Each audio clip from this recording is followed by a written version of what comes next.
Hey, hi, hello. It's the LaSala show. Before we get started, got a little story to tell. What's Eric, up? Go on. you got me in trouble, bro. Yeah. The YouTube algorithms have had a hard on for me, so we recorded a whole show. You posted it last week, and then they deleted it. I don't know if a moderator or a robot or an artificial intelligence went through transcribing, and they auto deleted our whole podcast. So I'm mad. Look, we have something in our country called the Constitution. Our first right of the Constitution, our First Amendment of the Constitution is freedom of speech. And now YouTube is not acting as a public commons where anyone can speak freely in the town hall in your town square. They're acting as a censor to censor voices that they don't agree with, that their narrative is being disrupted by. And so I said, I'm not going to be the first to get this jab in my arm due to some sort of, bioengineered virus out there. I'm not going to be the first one to get the corporate antidote. And I rightly pointed out that Bill Gates is a piece of shit, and then it was deleted from YouTube. How do you feel, Jesse?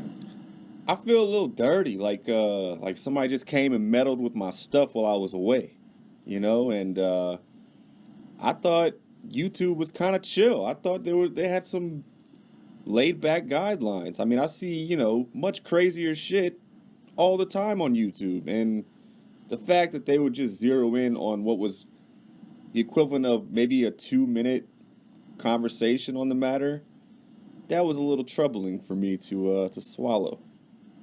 Medical disinformation. We distributed medical disinformation. So, look, it's not me. This is the bosses upstairs saying that it's harmful to public health to spread medical disinformation.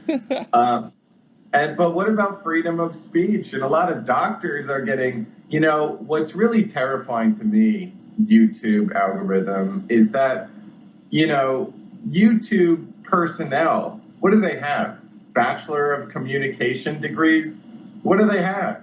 And this group of Ivy League doctors had a panel discussion about how they believe that herd immunity and opening the economy is the right way to go. So eventually everyone gets this disease. We all make out with each other every day. And then we'll develop a resistance and, because the survival rate is 99.9997, according to the CDC, that some people might get sick for a little bit, but then we'll all develop this immunity naturally, the way God intended, not the corporation. And, so YouTube deleted this video of a panel of 12 Ivy League fucking doctors, real doctors. Now, to be a doctor, I mean, you got to be in medical school.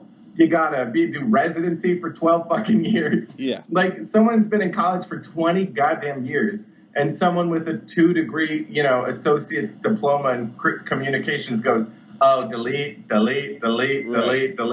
the hell is going on here, man? Yeah, it's pretty backwards. It's scary, to be honest. It's scary that even a little ass podcast like this one could get censored is frightening. Yeah, and to be clear, I was in college for 7 years, but I don't have a medical degree. I got a master in screenwriting, but what I'm very good at is following the story of things. And anytime a corporate entity is squishing your ability to speak freely and openly to the paradoxes of the world, you're sprinting towards fascism. Yep. And I don't know that that's what we want, right? Safe to say. Yeah. It's interesting. In the early years of YouTube, they had the Zeitgeist movie. They had, Alex Jones publishing all of his, Bohemian Grove documentaries. And as it's consolidated and gobbled up all the other, Silicon Valley firms, Google has, they buy this one, they buy that one, as they get bigger and bigger and bigger, they get more and more lawyers and they get more and more control. It started more pure, but as the system, as the cabal, did more and more chicanery and operated on more and more lies, and they realized that Americans are very good at educating each other, and we can circumvent their propaganda, like the Stephen Colbert Show and all their, bullshit, not funny comedy shows. By the way, Stephen Colbert is a 33rd degree Freemason, and, wow.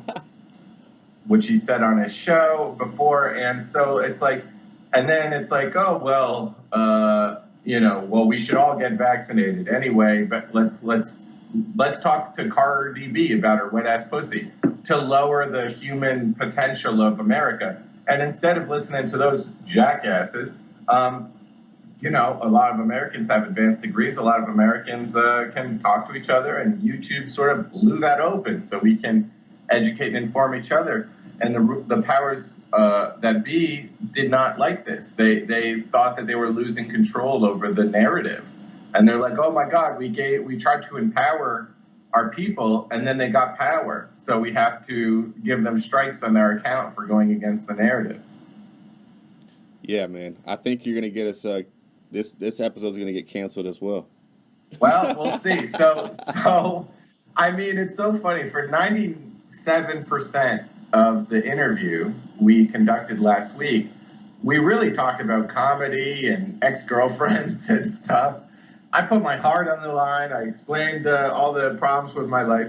And then for 2 minutes, I go, oh, yeah, Bill Gates is a piece of shit. By the way, he can't go to India anymore because he gave, 30 kids paralysis, 500 kids paralysis from vaccine injury. So he's was, by India's high court, they charged Bill Gates with crimes against humanity. Fact. So now he can't go to India anymore. Fact. Okay, but me saying that is, spreading medical disinformation. By the way, medical disinformation against Bill Gates. Bill Gates did not get a bachelor's degree because he's this privileged little shit, and he would go into class, and the teacher would be like, okay, so do your homework. He's like, don't tell me what to do. I grew up with a silver spoon in my cunt every fucking morning. So then he drops out of Harvard.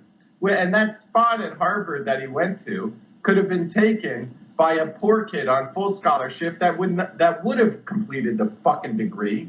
You fucking privileged shit, you eugenicist cunt, Bill Gates. And then he is given Microsoft because he married the right IBM Watson fortune. Melinda Gates is IBM.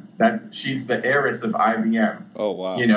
The people who IBM computers were in every concentration camp, stamping every Jew that got burned in the oven. Okay? So then these Project Paperclip Nazis go to Dallas, Texas. They give birth to this witch called Melinda Watson, who is then Bill Gates, is sleeping on the couch of his oligarch parents. And they're like, why don't you go knock on Melinda's door? So then he does that, knock, knock, knock. And then he's given Microsoft in this CIA scheme. Fact, he's not even smart. He can't even program computers. By the way, Microsoft is the shittiest bunch of computers. They get viruses all the time. So then when your Bill Gates' computer gets a virus, then you have to pay more money to get antivirus. Where does this sound familiar from? So he gives you a computer that gets a virus, and then you need to pay more money for his antidote. That sounds like a business model. Interesting. Don't shut us down, Bill Gates. I heard that weird noise. So, I mean, these are just facts. He doesn't... And then he just buys, with that monopoly, he buys, influence at the World Health Organization. With his conglomerate of corporations of the pharmaceutical industrial complex, that he helps them suppress data, He makes sure that every study they do for vaccines that they manipulate the numbers. I mean, these are, so many, like Dr. Brian Hooker has come out, who worked for the CDC, who says that they fudge all the numbers to just make sure that they're compliant. Like, for example, if a vaccine hurts 3% of the people, they'll just drop those from the data so that it's 2.16 or something like this. Like 2.16 is an acceptable amount of vaccine injury. So he'll just remove the people who were injured to hit that 1.6 number. Dr. Brian Hooker, who worked at CDC, a full doctor, explained how they fudge these numbers. Oh, thanks, Bill Gates, for the money to shut everybody up about that. So this is a very bad actor. This guy has done multiple speeches about depopulation. Every speech he does is like, there's going to be mass deaths. And unless we do something about global health, mass death. By the way, mass death and a global crisis, walk into a bar. Everyone, like every speech he does is about mass deaths. And it's like, the guy's a creep, But I'm spreading medical disinformation right now. I mean, all over YouTube, Bill Gates is talking about mass death. And, look at his TED Talk from 2015. I'm just bringing up all the stuff that you're about to cut out. So, yeah, and somehow we've done a larger segment. So if they do keep it up, it'll be hypocrisy at its finest. Yeah, every time YouTube, you piece of shit, you take down what we say. We're just gonna say more. Yeah. Well, we got a hell of an episode coming up, and this was like the preamble, just to let you know what the hell happened, why you're seeing the same episode up twice. But yeah, got stung in the ass by the old YouTuber. So thanks again for doing the episode, and thanks for clarifying. And you know what? I'm actually kind of hoping they take me down again. I feel like a renegade, a badass. Yeah, I mean, Jesse LaSala is the tip of the spear, taking down all the corporations, trying to hold them down. Yeah, well, I wasn't trying to do it so soon, but you forced my hand, and now I have no choice. Yeah. All right. Well, thanks, buddy. Say hi to J.P. Leonard for me. I love that guy in the Lafayette comedy scene. Oh, yeah, right on. By the way, how is comedy going on in Lafayette these days, Louisiana? I was just looking at some events on Facebook, and apparently, yes, there are shows weekly. So I'm gonna try to get my ass back on stage and see how many people actually turn out. Awesome. Yeah, do it, man. I just did stand up last night. It was so fun. I got these new jokes. So Austin, Texas is pretty open. I was at the Romo Room. I love it here, buddy. So, yeah, if you want to visit anytime, hit me up. You can stay for 2 days, and I'll take care of you. Hey, good shit. Well, yeah, we're about to get a car soon, so I might take you up on that. Yeah, nice. Train up, go to some mics, polish your jokes up, and, yeah, open invitation. You got my phone number. Right on, brother. I appreciate it. And without further ado, here's the controversial episode minus what we just talked about. Thanks, Jesse. Peace.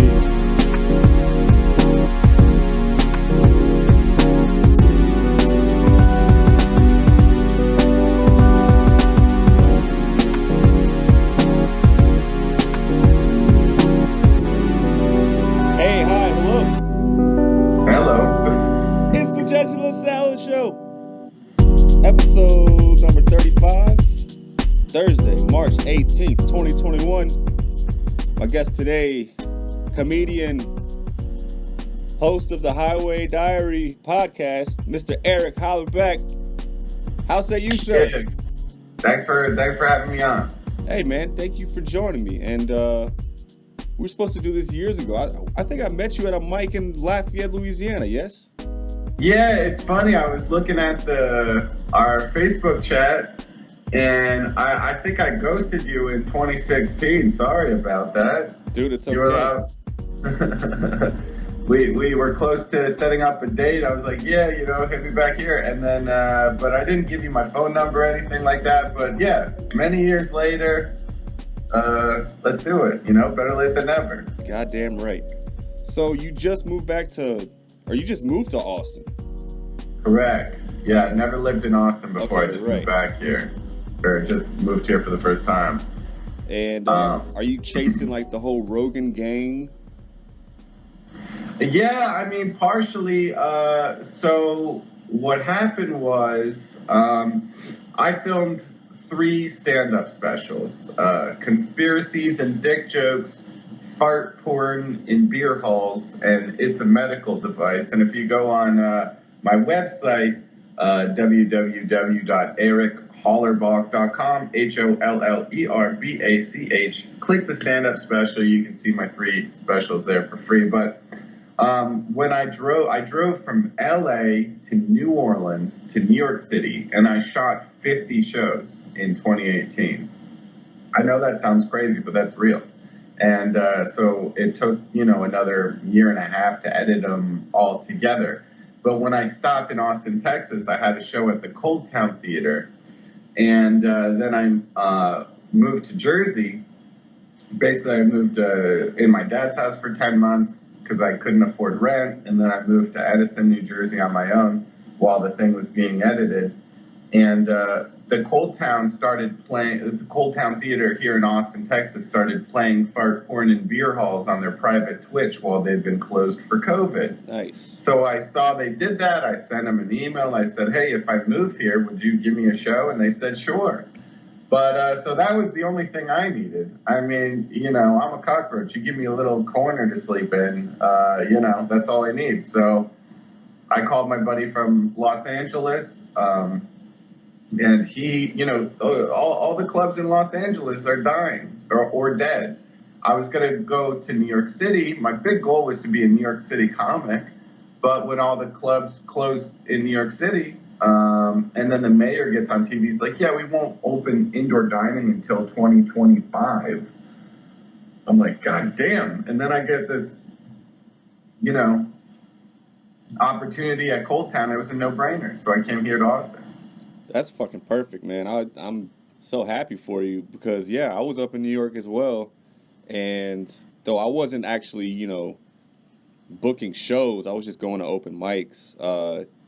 Still, that was a fun thing to do. And that was one of the reasons I wanted to be up there. And when that gets taken away, it's like, well, what the hell am I doing here? Just paying rent out the ass, and I can't even go do anything I want to do. So, yeah, bad times. Yeah, and all these restaurants close. I even was hearing a podcast where these Wall Street guys were talking, and they were like, we used to be able to have like 40 different places in downtown New York to get brunch, fancy brunch. And now we only have one. And first of all, I think everyone who works on Wall Street should be thrown in a fucking wood chipper. But second of all, it just goes to show there's 40 breakfast restaurants and now there's one in all of downtown New York. I mean, come on, like it's dying fast. And so if that happens, like get out of there, Yeah, and I think the crime is sort of ramping up, and I don't know, it just doesn't seem worth it at this point to be there. Plus, when I drove here, I moved to Austin, I'm driving around, the ladies like to wear little Daisy Duke shorts and boots, I could adapt quickly to these conditions. Yeah, I mean, I'm down here in Louisiana, and again, I'm living in my old bedroom from my childhood. It's fucking creepy. But the heat that's looming in the distance, it'll be here in a couple of months. It's something fierce, man. I mean, you went to UNO, right? Correct. So that steamy swamp ass heat that's just like, Jesus, I gotta put on a new shirt like 3 times a day. Yeah, it's like unescapable. The humidity is so aggressive that, you just start sweating just sitting there. Yeah, well, I'm having like panic attacks just thinking about it. So let's move on. So okay, if you could get out of the United States and go to a different country, which would be like your top 2 or 3? Yeah, so I mean, I speak German pretty good. I went to Oktoberfest in 2018. I love the German people. So I would say they're definitely in the top three. Um, you know, London, England is pretty cool. England is pretty cool. And then I don't know if I could go to Canada. It's too cold, So yeah, somewhere like Australia or something like that. I guess Australia, Germany, England. That's solid. 1, 2, 3. That's solid. Yeah, I could see myself in any of those places. Australia, they have some pretty gnarly ass animals and wildlife and Yeah. insects.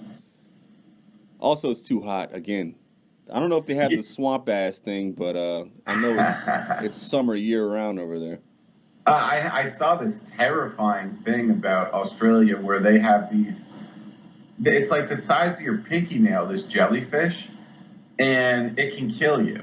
It's like you go into the ocean, you wade in just up to your ankles, and this freaking jellyfish can stab you to death that you don't even see. That's like 5 grains of sand together, and it's like Jesus Christ, like. Yeah, that's the most bitch way to go out too. You get stung by a little tiny ass jellyfish.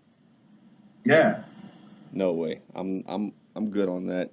Yeah, in the Jersey Shore, they have a similar thing, only they're called black tar heroin needles, so you just got to watch for those poking out the sand. Yeah, that could cause quite an infection, I would imagine. All right, so let's see. I have some dumb, stupid, ridiculous questions that also I would like to know the answers to if you're ready. Sure. Have you ever been arrested, and what for? Yes, so I was in New Orleans. I went to the University of New Orleans from 2014 to 2017, getting my master in screenwriting. I was also really active in the comedy scene. I was putting up posters for a comedy show, and, I was nailing them with a staple gun to telephone poles. And I just got this brand new car, and I go and there's a shadow next to my car fussing with it, So I just had this car, like, under 5 days. So I run to see who's perpetrating, who's like carjacking me. And I go, hey, what are you doing? And, I run up to the person and I see it's a meter maid. And she said, I was going to give you a ticket, but now I'm not. And she just walked away. So I was like, okay. Like, I thought I got to my car before she printed it. So, all is fair in love and war. So I took off. I went to Magazine Street. I started putting up posters there. Well, I get a phone call. This Detective Williams of the 5th District Police Department. I need you to turn yourself in right now. I was like, well, what? For what? And he goes, oh, you didn't just hold up a meter maid with a 9mm handgun. I go, are you talking about the staple gun? He goes, I need you to turn yourself in right now. We have a warrant for your arrest. They ran my plate. And he goes, and so they got my address, my physical address from my license plate. So he goes, we could do this one or two ways. You turn yourself in right now to the 5th District, or I come to the University of New Orleans, I kick your teeth in, I drag you out of your fucking dorm, and I beat the shit out of you, and then I take you to jail. And I'll just turn up. You don't have to do all that. So I turned up with a poster in my hand, a staple gun in my hand, and I go, I know you think that this is serious, right? This is what happened. I put up this poster with a staple gun. Look at the poster. It says Eric Hollerbach. Look at my ID. It says Eric Hollerbach. This is me. If you go on all these streets, you'll see these posters. She just saw this staple gun and thought it was a handgun. He goes, where's your car? Where's the staple gun? Where's the gun? And I go, I took an Uber here. I just parked my car like 3 blocks away because I didn't want it to be impounded no matter what happened. Right. So he took me right to jail, right? They go, you have the right to remain silent. They threw me in Orleans Parish Prison on a charge of aggravated assault with a deadly weapon. They give me a jumpsuit. I have an orange jumpsuit on. I'm walking to this bunk, and imagine this. It's like a high school auditorium basketball court, humongous, with like cots all over the ground, So I'm like walking to my cot. I got a mattress in my hand. I'm wearing an orange jumpsuit, right? And all these guys start going, Oh, God. fresh meat, fresh meat. And I just walk up to them. I'm like, oh, I'm sorry. I ordered like the not rape cell. So I think there's been a mistake. And then they all laughed. And then we played cards all night. But really, for a second, I thought I was going to get raped for having a staple gun, And that happened January 2015. And finally, we had a day in court September 2015. That's how slow the wheels of justice are. And as soon as the staple gun was in the courtroom, it was over. They got it out of the evidence locker, and the judge is like, really? A staple gun? Case dismissed. You know what I mean? Yeah. But, oh, my God, was that aggravating. Yeah, man, that is some bullshit when you're in jail and you know it's not your fault. Like, Yeah. I had sort of the same thing where I had some sort of charge. I accidentally hit a cop. Not really. Like I was drunk and I happened to stumble into one and it was like assault on an officer. And anyway, my lawyer got me out of it. And I was due in court one day. And then they called me, my lawyer's office called me and they were like, oh yeah, we already submitted the paperwork, so you don't have to show up for that court date. You're all good. You're all set. I'm like, oh, great. I'm in college at the time. I'm like working on like this project for my architecture class. I stay up all night working on it. And I'm all proud and ready to go show it. And then the cops come bang on my door at 5 a.m, right as I'm like getting like a couple hours of sleep. And they're like, come on, why'd you skip that court date? We have a bench warrant for you. I'm like, no, my lawyer's office called and told me that they put the paperwork in. It's all fine. And they're like, yeah, you fucking asshole. And, So I spend a whole day, and then they're like, oh, yeah, we got the paperwork. You can go. And I'm like, do I get any, like, reparations for this shit? Like, can I get, like, $100 bill that, for wrongfully being put in prison with psychopaths? It's infuriating. Yeah, and they're like, nah, sorry, we're too lazy to look at the facts, so we just knock on people's doors up front, Yeah, let's go make this arrest. It'll be fun. But I put this in my special, though, that my bunkmate, I learned about love in jail, So my bunkmate, Stinky Rufus, he points out to the I-10 outside the window, And he goes, you see the I-10 out there? I go, yeah. He's like, let me tell you about love. My girl Maria, she's the greatest girl in the world. I go, oh, yeah? He goes, yeah, during Mardi Gras. She knew I was locked up, so she pulled over on a station wagon on the I-10 right there. 18-wheelers are going by. Dangerous cars are going by. She hops up on the top of her station wagon and then flashes her titties right at the jail. So I could see some titties on Mardi Gras, That's what love is. And I started crying. I was like, that's the most beautiful goddamn story I've ever heard, That is love, man. That is commitment. And I made a promise to myself, if I'm ever married and she gets locked up, my wife gets locked up, I am hopping on a station wagon and I am flashing my wiener right to that jail immediately.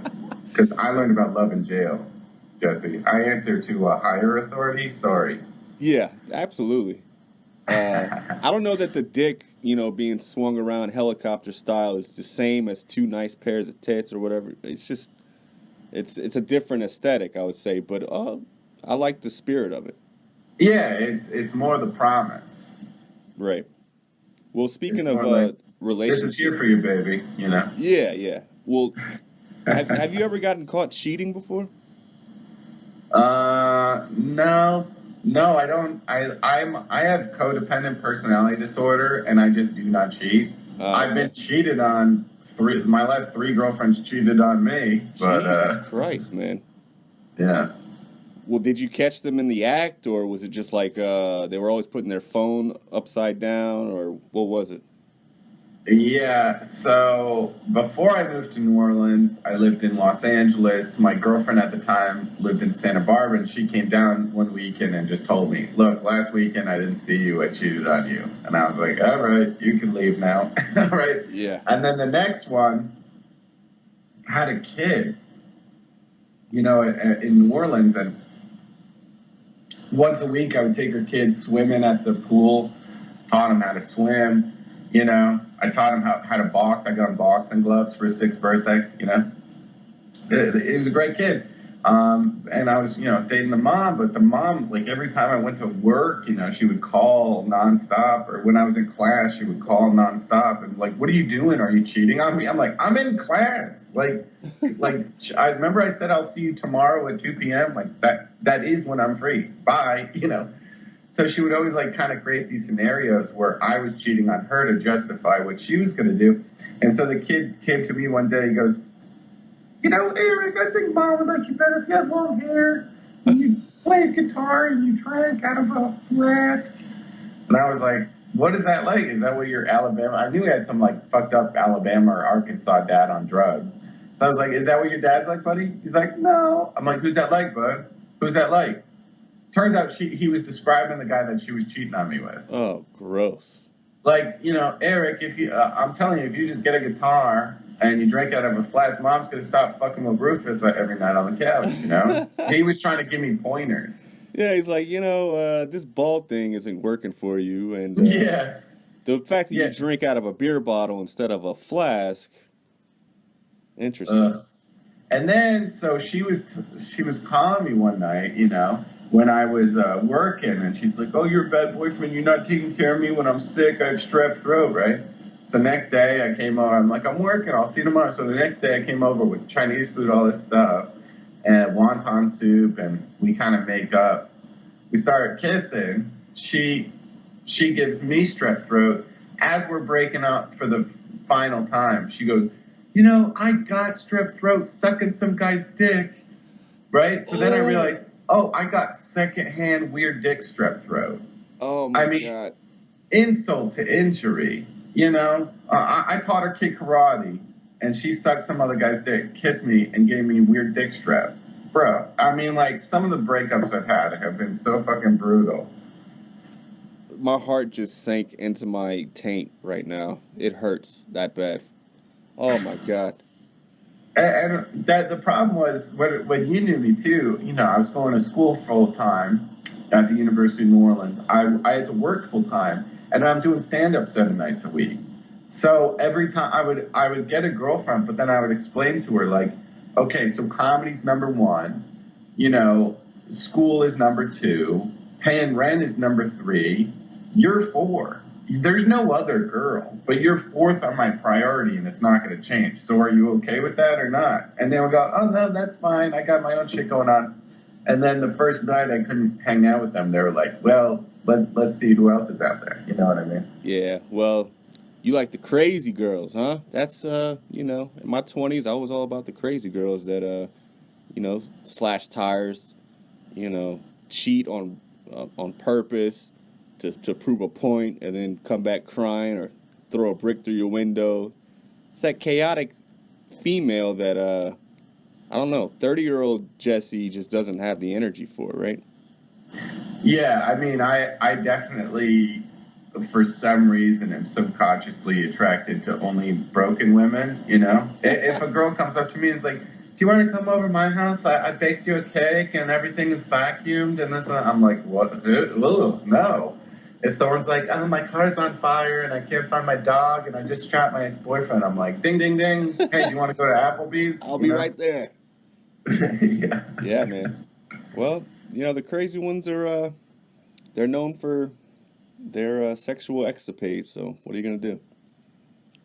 Now, and I'm just the way I was raised in Jersey, I'm like, oh, you're going to emotionally blackmail me? Ooh, why is my dick hard right now, Right, I forgot the Jersey thing, too. So how much of that Jersey Shore show was, like, accurate, or how much was scripted and played up? I'm actually a massively qualified to answer this question. I worked on the pilot of Jersey Shore I went. So for undergrad, I went to Eugene Lang College, New School University, and I worked for a summer on the Jersey Shore pilot. Now, I can tell you even the backstory of the Jersey Shore. Now, there's a show on the E! Channel, and Viacom owns the E! Channel and MTV, right? So there's a show on the E! Channel called True Life, Life on the ER, True Life I'm a heroin addict. True life, X, Y, and Z. So they wanted to make a true life on the Jersey Shore. That's what I filmed. It was going to be a special for the E! Channel, Life on the Jersey Shore. And probably about half of the crew, half of the cast of the Jersey Shore, we filmed going to bars and restaurants in Seaside Heights. And, actually, it was done by a company called Mark Productions. And they wanted to call it Guido Beach. And they're like, you can't call it Guido Beach, So there was back and forth there. That's a true story. But I don't know if what we filmed aired because MTV saw it and they grabbed the cast and they put them in a house and they shot it like the real world. But it was originally filmed, as I say, true life on the Jersey Shore. I'm not sure if that aired or not on the E! Channel. But what I can say is that what I worked on turned into the Jersey Shore. Now, was it fake? Was it real? I don't know. I didn't film with it, but I have seen some things where, like in season 2, 3, 4, Snooki would be minding her own business. A producer would throw a drink in a random person's face off camera, behind the camera. This random drink comes and hits some dumb whore in the face, and then they start fist fighting Snooki. Like, you know what I mean? Yeah. So, yeah. I think as it went on, the producers started going like, look, these boring dipshits aren't doing enough. Let's cause some shit. Yeah, well, I mean, I watch, it's a guilty pleasure, but my fiance got me into these housewife shows, and our favorite by far is the New Jersey one, and I'm always trying to suss out, like, hey, I wonder if the producer told her to go pour that water in her hair, or, make sure to say something like this, and that'll really set her off, and then we'll have like 3 episodes already written, Yeah. I feel like most of it is sort of cooked. Yeah, I think that's run out of Evolution Media in Burbank, the Real Housewives of Jersey Shore. But yeah, I don't know. I worked on a show called Nashville Confidential in Burbank, out of Evolution Media, and they were supposed to be on TNT. So we filmed these housewives, who were all their husbands were country music stars, but they were getting along, and so we showed the first 3 episodes to TNT, and they said, "This is boring. Why aren't they, throwing drinks in each Right, other's these are face just and good calling them?" friends. They're such nice people. Nobody wants to watch that shit. Yeah, and so then the show got canceled, and then I was like, oh, fuck, what am I going to do with my life? And then I applied to grad school and went to New Orleans, and, so that's what got me out of L.A. was that show dying, Nashville Confidential. Well, rest in peace, Nashville. Okay, so have you ever been fired from, like, a normal job, a civilian job? Yes. So I worked at a post-production facility in Burbank, putting movies on iTunes and stuff like this. But I started, so let's say I would work from, 7 in the morning to 3 p.m., I would go home, I would take a nap, and then I would go do stand-up at night, every night when I was living in Los Angeles from 2009, 2014. But, I hated this job so much that I started like doing all my work on my first 4 hours, and then I would just go home, and I would book I would book that I'd stay there 8 hours, but I would never do that. I would stay there 5 hours and then split. And I literally got away with it for 3 or 6 months before they caught me and fired me. But and my excuse is I want to write jokes and I wanted to do comedy. And so I just took extra me time to do that. So fuck them. Yeah. It's always interesting. I don't think I've ever been fired from a job. I think I've just always decided I don't want to work there anymore, and then they fire me. But it's always like a restaurant job. And this was like, years ago. Yeah.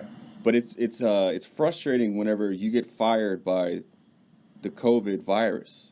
Like I worked at a school in New York, and it was just like, Well, the schools are getting shut down, so we'll see you later. And I just now got an email like a week ago that were like, "All right, we're back up and running. We'd love to have you back." And I'm like, "Well, I'm in Louisiana now. God damn it."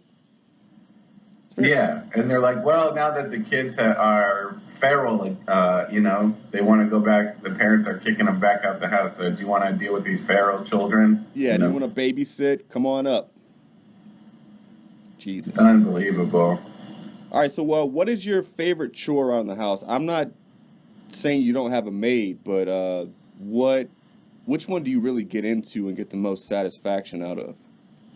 Yeah, I do enjoy vacuuming. I know that sounds crazy, but from where I'm sitting, the vacuum is doing all the work. You just got to push it around the house. Right, it's like mowing a lawn inside your house. Yeah, and there's something satisfying about having a carpet with bullshit all over it, and then you throw that vacuum over it, and not only does it comb the carpet in a certain direction, it like sort of brushes it, puts lines in it like a baseball field, like you're saying with cutting the lawn. You can like cut patterns into a carpet. Yeah, with the brush of the vacuum, and it cleans it. I mean, I go into a zen state when I'm vacuuming. Yeah, and if you're really good at it too, and you're getting all in the corners, and like you said, you have a pattern predistined, and I mean, I used to be a sunflower seed addict, and if I knew I was about to vacuum, I would just binge for a little while I was playing PlayStation, and I would just spit the seeds all over the carpet, knowing that I was going to be able to vacuum them up later. Is that sick, or yes or no? I mean, I think that's a beautiful story. As long as your saliva dries from the seeds, it'll zap right up. Right. So your mom might come in and go, "Oh my God, why is there sunflower seeds everywhere?" And you're like, "I'm waiting for them to dry, Mom." Yeah. And then they're gonna get sucked right up. There's a process here, don't you see? All right, so what's the closest you've ever come to dying or being killed? Oh, wow. Well, what's flashing in my head is, two stories. Number one, I'm a privileged white person, I have to say that. I went to Jamaica maybe when I was 8 years old, and me and my family climbed Dunn's Falls. So there's a waterfall kind of pouring at you, but, there's a pathway to walk up it with, like, the stairs and the rock, But I completely lost my grip. I was sliding down the mountain, and I was going to get bashed by the rocks. And, like, my dad grabbed me by the ankle and pulled me out of the water. Damn. But if he didn't catch me, I would have died. And then the second time was I was going to my friend's house in Jersey in my mom's minivan, and he lived on like the side of a freaking cliff. And as we're going up, like two of the tires fell off the side of the driveway. So now the minivan is teetering on the side of a cliff. What the fuck? And me and my mom had to like walk to the one side of the van to get out. Oh my God. Yeah. Yeah, I always see like those, especially on the West Coast, it's like all those curving highways that are just overlooking the ocean, and it's always 70 feet up in the air more, and it's just I would not take that route home ever. Like I would go out of my way to not ever be on the edge of potential death. Yeah. North of LA, there's a highway called Angelus Forest Highway, which is so steep on either side. There's cliffs everywhere. So you have to be very careful when you're on Angelus Forest Highway. And this lady was like up my ass, like a 60-year-old lady with like gloves, like black gloves and like red hair. I could still see her. She was like 50 years old, like shoving her Toyota or her, a Honda Civic up my ass. So finally, she just passed me in the double yellow. So as I'm driving, I come to this place where it's just the traffic is stopped, and there's helicopters in the air and ambulances everywhere. Well, after I'm stopped down for like 2 or 3 hours on the side of the hill here. Well, as I finally am able to go, I see her car, which is now an accordion. It's been completely flattened. Oh. And it's around a corner where she douched somebody around a corner, but it's like the Grand Canyon where there was walls on either side of rock, and the road was cut and swerved in this rock. So where she tried to pass somebody blindly around a turn, a Ford F-150 was coming in the opposite direction, head-on collisioned, and killed her. Jesus Christ. So as I was like, I know that car, I know that lady. She was on my ass and she passed me illegally. Well, she did that again and met her fate, so. Well, a lot would say good for her. She got what she deserved. I say possibly a deeper story. She had diarrhea, and she really needed to make it home to... Yeah, I was wondering, what is the hurry? You got to pick your kid up from soccer practice? Jesus Christ, Yeah, it's always someone else's story, but Jesus, yeah. Well, she sounded like a cunt, so I may she rest in peace, I guess. Yeah, it's also kind of burning my head because I saw her face like in my rear view mirror, and then like as she passed me, I was like, geez, that was dangerous, And then like, I don't know, 30 minutes after that, she was dead. Like, you know what I mean? So that's kind of haunted. Well, she's probably haunting you. Every time you masturbate, she's watching. All right, man. Thank you so much for coming on. I'll get you out of here on this. I asked this to all my guests. What happens when we die? That's an interesting question. I do sort of think about, in terms of like vibrations or vibe. You know how some people are very intelligent and they seem to have and they're nice, and their vibration seems to be a higher level of vibration. Other people that in your life are sort of dumb and lazy and, are into all the bad stuff, have the wrong friends, and aren't productive, and they seem to have like a lower vibration, right. Their frequency is a lower frequency. Hopefully if you have a higher frequency, I just wonder if you're, reincarnated with more luck, maybe. And if you're at a lower vibration, you're reincarnated with worse. So maybe if you're, don't live a good life, you could be reincarnated as a dung beetle, pushing balls of shit across a desert. And if you have a higher vibration, you might get an associate's degree in the next life. I don't know. So, I don't know. I'm kind of on the reincarnation thing. Yeah, that seems to me like the cutest one. Not to like disparage it. Like it's the one that Disney would make a movie about.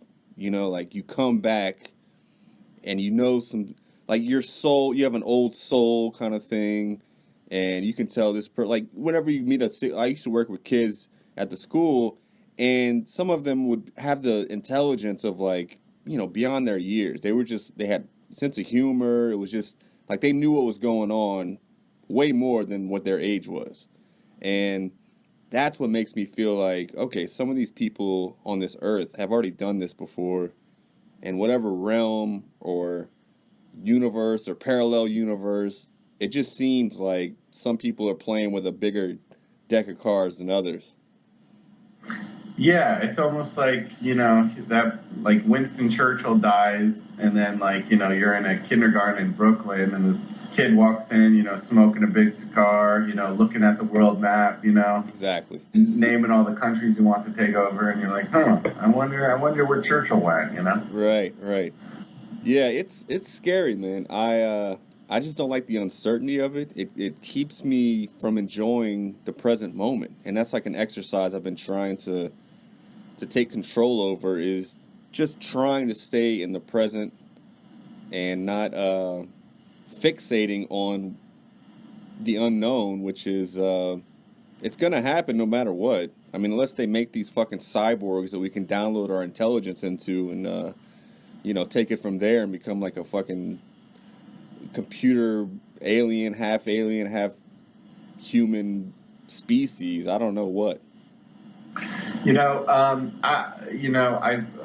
What I was saying with the lower vibration and higher vibration, I do wonder if some of the billionaire class know they have bad karma because, they stole their money, or, with financial algorithms or whatever, however they got their ill-gotten assets, and they would rather upload their consciousness to a computer than to go to the pearly gates and have to answer for their sins. Right. So I feel like, it is important as a human to die and to be judged and to go through that purification process so that when a new baby is born, they get a fresh soul, that's gone through this purification process. But if you are afraid of that and then you upload your brain digitally, maybe you're trying to circumvent nature's natural soul purification process because you're afraid to be judged on the other side.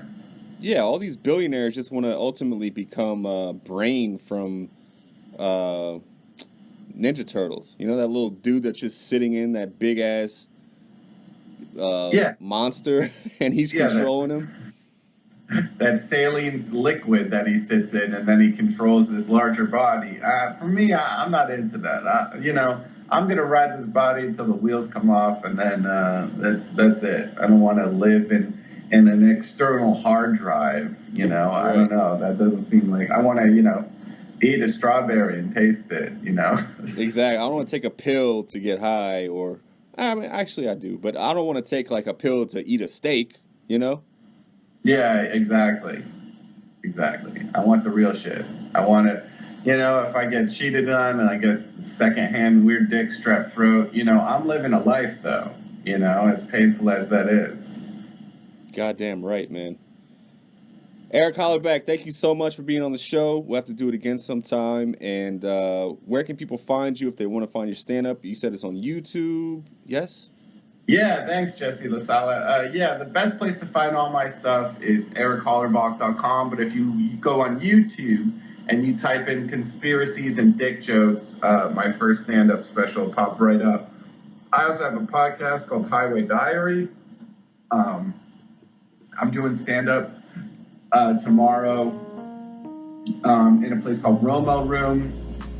Probably at the Romo Room tomorrow, Friday, March 19th at 11:30 p.m. But if you go to erichollerbach.com and you click the calendar, I got all stand-up dates there, my podcast, my stand-up specials, so that's how to get in touch with me.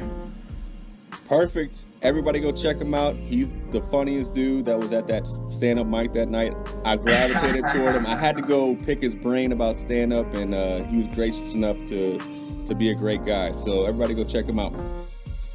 Thanks, Jesse. Appreciate you. Until next time, don't die.